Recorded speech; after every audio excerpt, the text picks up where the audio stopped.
મારું નામ જનુષી. આજે હું તમને એક વાર્તા કહીશ, જે વાર્તા પરમ પૂજનીય પાંડુરંગ શાસ્ત્રી આઠવલેજીએ કહી છે.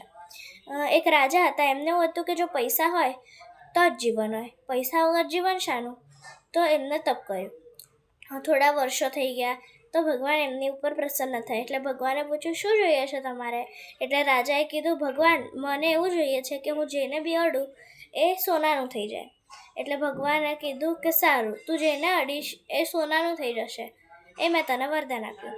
એટલે પછી રાજાએ તો એ વિચાર્યું કે એકવાર આને આજમાવું તો ખરી. તો એને ટેબલને અડ્યું તો એ ટેબલ આખું સોનાનું થઈ ગયું. પછી એને ફૂલને અડ્યું, ફૂલ સોનાનું થઈ ગયું. એ રીતે ઘણી બધી જગ્યાએ અડ્યું ને ઘણું બધું સોનાનું થઈ ગયું. પછી એ થાક્યો અને એક ખુરશી ઉપર બેઠો. ખુરશીને જેવો અડ્યો એ ખુરશી સોનાની થઈ ગઈ. એટલે એને તરસ લાગી થોડી વારમાં. એટલે એમને મંત્રીને કીધું કે મારી માટે પાણી લાવો. પછી મંત્રી પાણી લાવવા ગયા.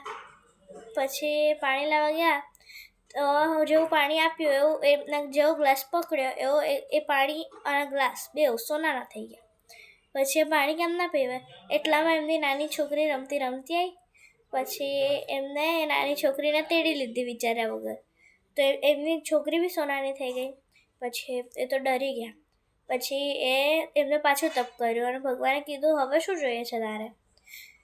તો એમને કીધું, મારું આ વરદાન પાછું લઈ લો.